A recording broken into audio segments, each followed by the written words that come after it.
তোমার দেওয়া পোষায় আর একটা বেটা দেবো। তোমার কাছে 2 লাখ নিয়েছি, আর এক বেটার কাছে 2 লাখ নেবো, তোমার ব্যবসায়ী এটা। তুমি তো ভালো। আর দর্শক, প্রতিনিয়তই প্রবাসীরা মেয়েদের হাতে প্রতারণার শিকার হচ্ছে। সুপ্রিয় দর্শক, এইরকমেরই এক নিউজ আপনাদের মাঝে নিয়ে চলে আসলাম।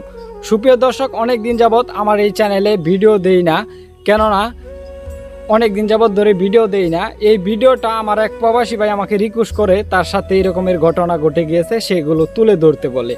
সুপ্রিয় দর্শক, আমাদের এক সোহেল নামে প্রবাসী ভাই, সে টিকটকের মাধ্যমে এক প্রবাসী নারীর সাথে সে প্রেম ভালোবাসা হয়।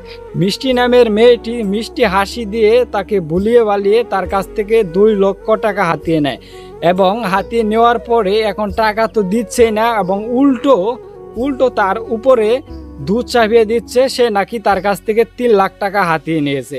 সুপ্রিয় দর্শক, সে নাকি তার নামে মামলাও করবে, এরকমের হুমকি দিচ্ছে তাকে। বিভিন্ন ইউটিউবারদেরকে টাকা পয়সা দিয়ে ভিডিও বানিয়ে তাকে হেনস্থা করতেছে, এবং সে অনেকটাই আতঙ্কের মাধ্যমে আছে। সুপ্রিয় দর্শক, এরকমের ঘটনা ঘটাইছে একজন প্রবাসী মেয়ে।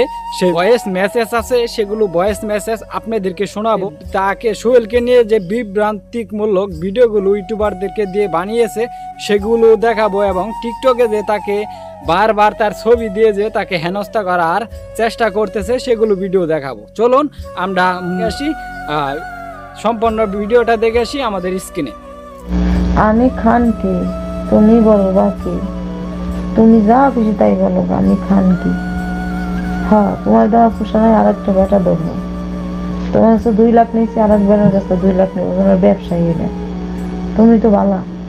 আর একটা নোংরা কথা কবা না, একদম কোনো নোংরা কথা কবা না। তুমি যদি ভালো মানুষ পোলাও যাও, ভালো জন্মের পোলাও এমতে সে বিশ্বক করো। স্ক্রিনে যে বোনটিকে দেখতে পাচ্ছেন, এই বোনটি একজন প্রবাসী, কিন্তু এই বোনকে ধোকা দেন আর এক বাংলাদেশি প্রবাসী এই ছেলে। তার সাথে প্রতারণা করে হাতিয়ে নেন প্রায় 3.5 লক্ষ টাকা।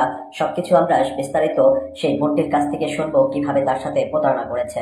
এরপরে বিদেশে আসি আমি 2টা অর্থ উপার্জন করার জন্য, কিন্তু এই বিদেশে আসার পরে আমার সাথে এক সোহেল নামী ছেলের পরিচয় হয় টিকটক অ্যাপসের থেকে। এই ছেলেটা আমাকে ইনবক্সে নাম্বার দেয়, তখন আমি ছেলেটাকে এই নাম্বারটা দেওয়ার আগে আমি ছেলেটার সাথে টিকটক এক অ্যাপস আছে বোট, সে বোটে কথা হয়। ছেলেটা তখন আমাকে নাম্বার সেভ করার জন্য রিকোয়েস্ট করে, তখন আমি রিকোয়েস্ট করার পর আমি সেভ করি। সেভ করার পরে নষ্ট হয়ে গেছে। আমি আজকে 2টা পোলাপানের জন্য বিদেশে আসছি। আপনি কি অতীত চাই না আমাকে বিয়ে করতে পারবেন? আর আপনার বউ বাচ্চা নাই? বলছে না, আমার বউ চলে গেছে, আমার একটা মেয়ে আছে মাদ্রাসায় পড়ে, আচ্ছা 2-3 বছর চলে গেছে। তখন আমি চিন্তা করলাম। ভিডিওটা দেখে নিয়েছেন, আপনাদের মতামত কি অবশ্যই আমাদের কমেন্ট বক্সে কমেন্ট করে জানাবেন।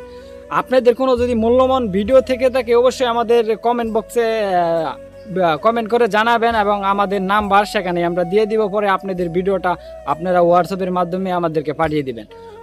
বন্ধুরা, দেখতেই তো পারছেন একজন নারী, একজন প্রবাসী নারী কি রকমের প্রতারণার সে ফাঁদ পাততেছে মানুষদেরকে। তারা ফাঁদে ফাললে এরকমের হেনস্থার শিকার করতেছে, এবং তাদের কাছ থেকে হাতিয়ে নিচ্ছে লক্ষ লক্ষ টাকা। এইসব প্রবাসী ভাইদেরকে ভুলিয়ে বালিয়ে তাদের কাছ থেকে কিন্তু হাতিয়ে নিচ্ছে লক্ষ লক্ষ টাকা। অবশেষে তাদের উপরেই দুধ জেরে দিচ্ছে, তার কাছ থেকে প্রেমের প্রলোভন দেখিয়ে ওই রকমের ভিডিও করে তার কাছ থেকে নাকি টাকা হাতিয়ে নিয়েছে সেই নারীটা, এরকমের অভিযোগ করতেছে। দর্শক, মানুষ কীরকমের তাদের মাইন্ড হতে পারে আপনারা হয়তো দেখতে পারলেন আমাদের আজকের এই ভিডিওটা যদি ভালো লেগে থাকে অবশ্যই ভিডিওটা লাইক করবেন। চ্যানেল নতুন দর্শক হয়ে থাকলে অবশ্যই আমাদের সমাচার বাংলা মিডিয়াকে সাবস্ক্রাইব করবেন। আজকের ভিডিওটা এই পর্যন্তই। ভালো থাকবেন, সুস্থ থাকবেন। আসসালামু আলাইকুম, আল্লাহ হাফেজ।